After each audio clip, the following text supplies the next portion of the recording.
about the impact report and trying to determine whether the police were guilty or not. I don't hear about the victims and the relatives of the victims.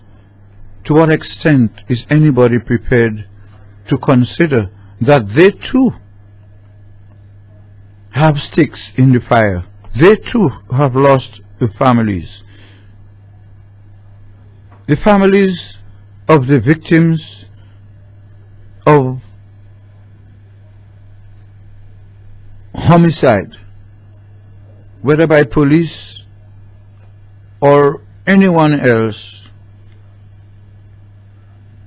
are as affected by the loss of an individual as the family of a suicide victim. Another area I don't hear anybody talking about is those persons who attempted suicide but didn't succeed. Now, under the law, they're supposed to be in jail. But has that ever happened? Will a magistrate sentence somebody to jail after trying to take his or her life and not succeeding? Why is suicide illegal? Was it made illegal as a means of discouraging people and saying, don't try to kill yourself, otherwise you'll go to jail? Did the person who come up with that law ever try to figure out that it could also be interpreted that, boy, if you're going to try suicide, you better make sure you do it good, because if you don't do it properly and take your own life, you can be jailed. So let us think of the victims, and in trying to do better for the victims, let us try to see how much and how well we can come up with those approaches that will work, those approaches that will bring everybody on board, those approaches that will make men and women understand that sexual crimes are implemented against both men and women, young and old, boys and girls, and that the search for solutions has to involve men and women, including those who do not agree with some of the proposals, some of the ways. Let us think of looking for a basket of solutions instead of one umbrella solution. Because many people have many different proposals, all of whom believe each can work. And it may very well be that if we all listen to everybody, we may find that all can work, because we are human beings with brains and minds, and whether we can read and write or not, we have the capacity to analyze and to come to conclusions based on our experiences, based on what we see, based on what we hear, based on what we know, whether what we see and what we hear and what we feel we know is so or not. There will always be differences in approaches, but at the end of the day, if the solutions and the approaches recommended and adopted do not sufficiently take into consideration the need for the people they are intended to guide to be able to sufficiently understand them, then they will, like most of our laws, remain sentences and chapters in law books, only waiting to be quoted when people who don't understand them end up violating them. Ignorance of the law is no excuse, we're told, but we help perpetuate that ignorance when we do things like propose new laws and new approaches to guide people's behavior without first and sufficiently discussing with those people the issues involved, the factors involved, the reasons behind, and the reasons for expectations that they will comply. It is 24.5 minutes before 2 o'clock. Let's take a break, and when we come back, we'll continue on Earl at Large, only on wVent. Westila Nukakuti Nukaviwi Tutaile.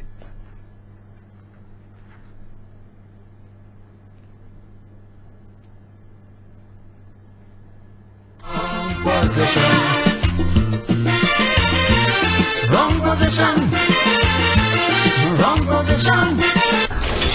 Earl at Large. Yeah, that was wrong position. Earl at Large. Hear what's happening and ask what's happened. Earl at Large. Vent your views and hear the news. Earl at Large. Call and talk and make sense. Earl at Large. Monday to Friday from 1 to 2 every day. Earl at Large. Now, your talk can be big, broad, massive and large, straight up and without spin. Earl at Large. This is wVent 93.5, 94.7, St. Lucia Talks.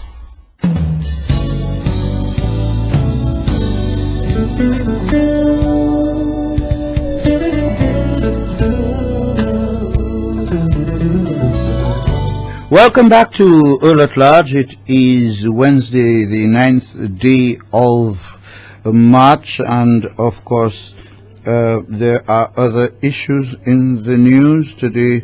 The leader of the opposition, Gail Rigobot, cites economic violence against women in her message for International Women's Day yesterday. The Archbishop, as you heard in the news, Archbishop Robert Rivas, says that society is less caring today, and that's why you have more suicides, etc. Mr. Norbert Williams, who was fired by Zandoli International, has reacted. He is saying that he's as surprised as everybody else that he was dismissed in the dead of night, less than one day after he thought he had made his organization proud. And we also, you see in the news here that bandits attacked a Bocage family. We hear there's a popular theater production going to Viewfort, and that involves cooks, and it's something called Simarianuka Ali. And of course, Cooks was explaining him and Iglesia and friends will be in Viewfort this coming Sunday to do this production on behalf of, or in cooperation with, the St. Lucia National Trust. And you could call the St. Lucia National Trust. It's a free show, and you need more information. It's on Sunday, March 13th, which is going to be the 37th anniversary of the Grenada Revolution, by the way. And at 3 p.m. on Sunday, March 13, 2016, at the Viewfort Town Square, Cooks Productions will present Simarianuka Ali, Cooks and Iglesia, starring.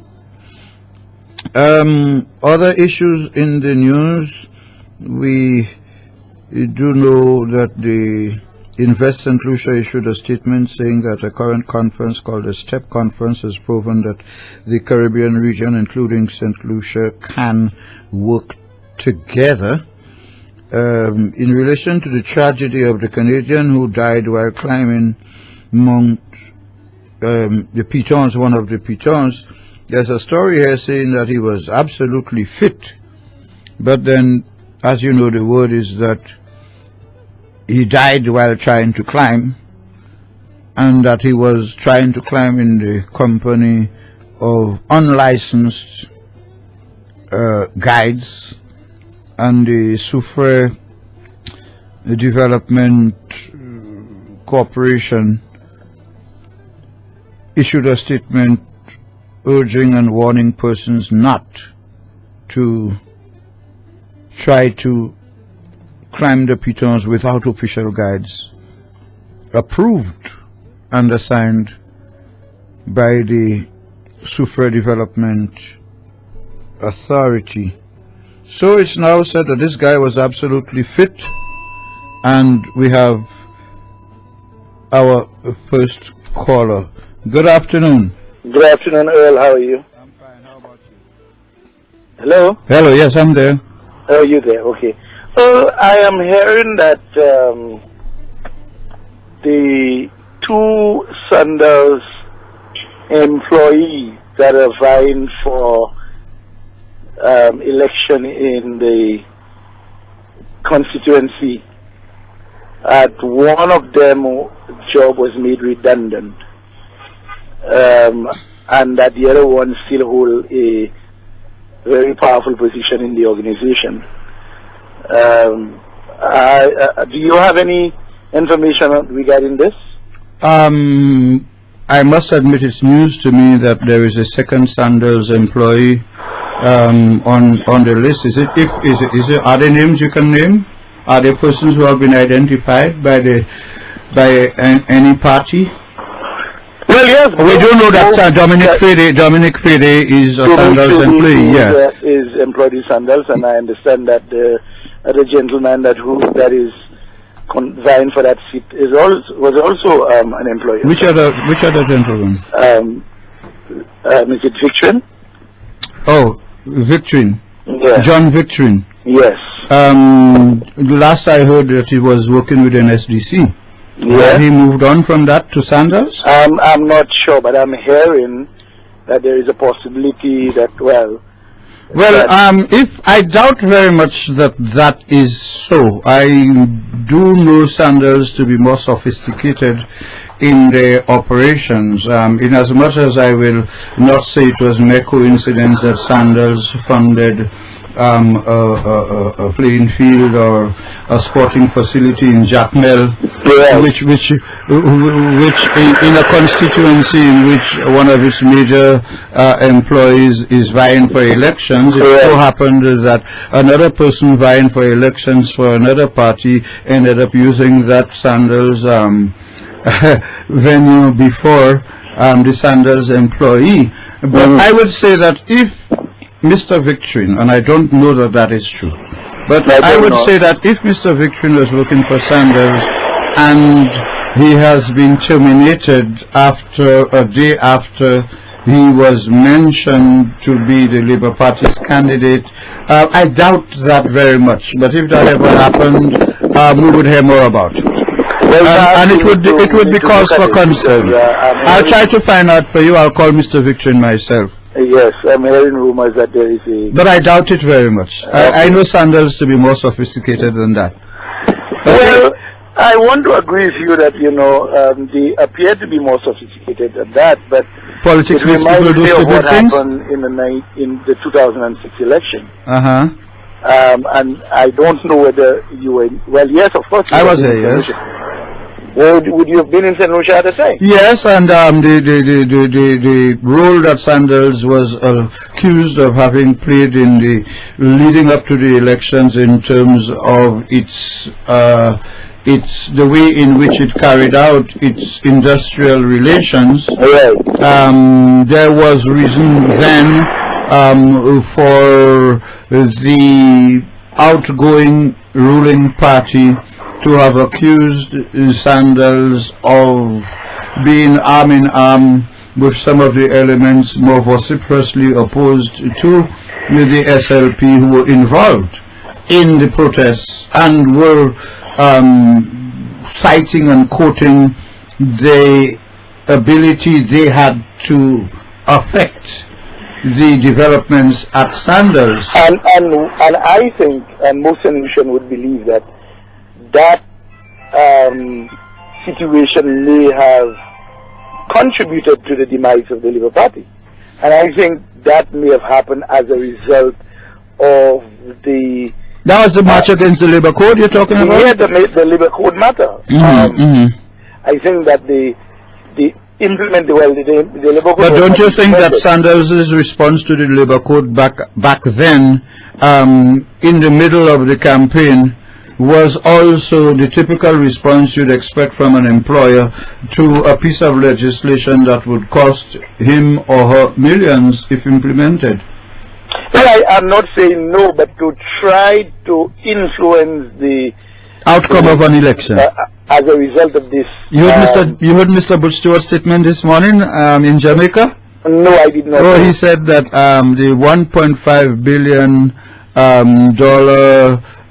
tax break that has been given by the new administration in Jamaica is a brilliant move, and that is going to help the Jamaican economy, is going to help thousands of Jamaican people because the money is going to come right back into the economy. And there was, Mr. Bush saying, hippie hooray for the new administration. but the same Sandals in the, I think it's the Turks and Caicos, or one of those British Virgin Islands. The story there is not that nice, where the MISIC involvement and the allegations that Sandals had found ways and means to float money in and out, to influence politics. But it shows that when big business are allowed to influence politics, they do. They do. Well, I mean, they've always yeah. But to be coming out in a manner that sometimes the way we see it's happening. But from what you said there, let me give you an assurance. As you well know, if what you said is true, then a lot will be said about it, because I would like to hear how Sandals would explain keeping the UWP candidate and dismissing the Liberite one. But like I said, I doubt that. I doubt that's how it happened, if it happened. Don't forget that the Labour Code, whereas it was already drafted and presented to Parliament, it was never ratified and implemented during the entire tenure of the United Workers' Party that we made in. Well, let's put it this way: things happen.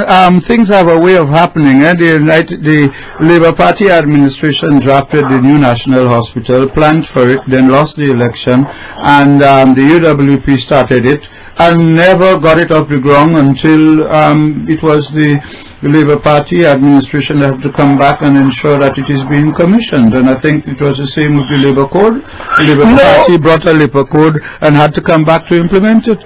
Well, I agree with you on that point, but the fact is the Labour Code, the entire process had been finalized. Yes, it was finalized. The administration was not, despite being called a United Workers' Party. What do you know about the UWP to be pro-Labour?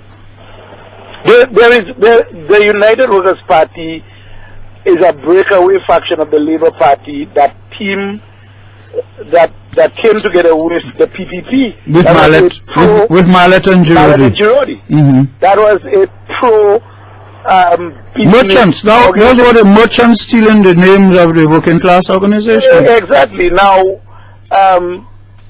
what we knew John Compton to be before he became the leader of the United Workers' Party, as a Labour man, we knew him to be an activist who agitated for the rights of workers. He was behind demonstration. As a matter of fact, Compton was the first to be branded as a communist in St. Lucia.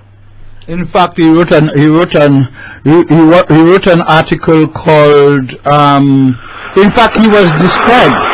He used to write articles in the newspaper as often as one of his successive proteges does today. And he wrote under the name Jack Spaniard. Jack Spaniard, yes. Yeah, because he was declared communist, and because the Brits and the English and the colonials said he was red hot, they called him a Jack Spaniard. But what did we see after he merged with the PPP, who could not win more than one seat at any given election in St. Lucia?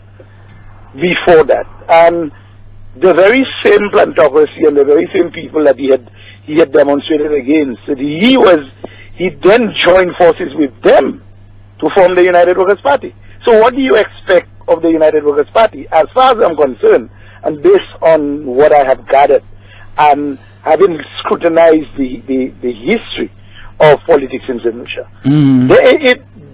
the entry of John Compton, who was not so John Compton at the time, entry into politics was something that was designed to do exactly what eventually that he did. Well, let me tell you, while we're on the labor code and all of that, how do you see the situation developing where you have a former trade unionist, Senator Mary Isaac, former president of the CSA, who says that her position in the Senate today is to represent the interests of workers? I don't see that. Stay with me, very early in the day, she made a statement. You remember when there was a complaint that workers at Sandals could not go on the job with their cell phones, and their cell phones were being kept at the entry. The security booth. Right. And the complaint came out in the online media, and Senator Mary Isaac, who had just been appointed, came out and said, no, that is a violation of the rights of the workers, and she proceeded to point out that as far as she's concerned, workers at Sandals are supposed to be unionized, because for as long as they were not unionized, companies like Sandals will continue to be able to do them just what it was doing, and that she was pledging that she's out to see Sandals workers unionized. How do you see that playing out? I just believe this is poppy talk in politics. There has been no action on her part, and definitely her organization does not appear to be one that is geared towards pushing for the unionization of the Sandals workers. So it is left to be seen what exactly is she going to be able to do as an individual to see that this is happening. But I still don't believe that that she speaks in one corner of her mouth in terms of what she feels that needs to happen, but in terms of demonstrating on the ground what has to be done is a totally different ballgame. Obviously, you cannot join an institution. The Sandals actually came about under the United Workers' Party, and there has never been an effort, although Sandals has right now become one of the biggest employer on the island. There has never been any effort to push Sandals into making sure that the workers are unionized, and it shows that the political directorate do not have the willpower, they do not have the gonads to stand up and to see to it that will ever happen. Because as far as they are concerned, is to preserve the jobs of workers, and if they take certain punitive action, they're afraid of the reprisal. They're afraid that Sandals, that is the danger of sometimes allowing one major organization to wield so much power in the country. Okay. I can't see how she's going to be able to push in this direction. Maybe she should ask her political leader what direction or what is his own view. And I'm sure you're dying for her to prove you wrong. Well, of course I want her to prove me wrong. Have a nice day. I'd love her to prove me wrong. Okay, have a nice day. It's six minutes before 2 o'clock, and we're in our closing moments of Earl at Large. Yesterday I didn't get to review yesterday's issue of the Voice newspaper. The front page article was a story that I touched on, and that is that the Chief Elections Officer says no to electronic voting as proposed by an award-winning local company, which is how the company owned by Mr. Amatus, it was called Bit by Bit and Associates, is concerned, and what he said is that instead the government is being asked to approve the use of stamps to reduce the number of spoiled votes. There's an interesting article, as always, by Rochelle Gonzalez, Women's Lives, hashtag Women's Lives Matter Too, I suppose, following up on the hashtag Black Lives Matter Too. And she was basically complaining about the fact that not enough was being done on International Women's Day yesterday. And she says partly in one section of her story day, and I quote, "On this day and every day forth, women, walk with your heads up and be proud, because no matter what anyone says, no matter how the opposite sex tries to break you down, no matter how society tries to make you believe that you are the weaker sex, you are valuable beyond belief, and without you, the human race would fail to exist. And before anyone tries to say the same applies for men, scientists have already created a way in which women can reproduce without sperm. I know it sounds absolutely bonkers, but it's real. Google it." So in other words, ladies, like Beyonce said, we run this. And that was Rochelle Gonzalez, and of course she has all her right to call on women to feel good. But I tell you what, Rochelle, the International Labour Organization has just issued a report that doesn't spell good news for reducing or erasing the gender gap, the gender inequality gap, and I'll be discussing that with you next week. There's also an interesting article in yesterday's Voice about Bruceville drug bust, which in this story a resident says, in this story by Kingsley Emmanuel, that the only place she sees that is in movies. But the police are saying that during the operation, which comprised maritime, aerial, and land assets, 4 bales and 5 bags of compressed cannabis weighing 97.3 kilos or 214 pounds were discovered and seized after they were jettisoned from the vessel. Another 1.4 kilos or 3 pounds was discovered on the person of one of the suspects. Police say one of the suspects received a single gunshot wound to the leg. He was taken to the St. Jude Hospital for medical treatment, and they say charges are expected to be laid soon against those arrested.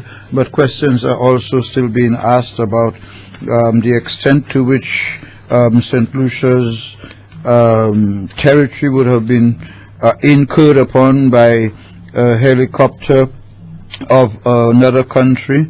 The police response is that it was part of a combined operation which is covered by agreements between St. Lucia and France, and I suspect more will be heard about that development as we go by. And tomorrow, folks, I'll be here for another issue of Earl Large, only on wVent 93.5, 94.7, where St. Lucia talks and the rest of the world listens. Stay tuned for Marcus and Homer. They will be here from 2 on Good Afternoon St. Lucia, Bon Après-midi St. Lucie. And of course, I will be back tomorrow, 12:15, for Thursday's edition of Earl at Large. There's going to be special celebrations of International Women's Day tomorrow. I'll bring you up to date with that. And I will discuss with you the fallout, the fallback, the issues coming out of observance of International Women's Day 2016 in St. Lucia, the Caribbean, and the wider world. Bon après-midi, St. Lucie, Monsieur Earl Bousquet, Kadi Babay, Esprit Marcos et Homer, pour bon après-midi, St. Lucie, après-midi, you ka commencer à 10h, you ka aller pour 6h, avec moi-même ka vie demain, midi 15 pour un lot programme, bon après-midi, bon pour l'autre programme, Earl Large, seulement ici à ce radio vent côté cette ici qu'a parlé avec les stellaires à côté. Moi c'est Earl Bousquet qui a dit bye bye.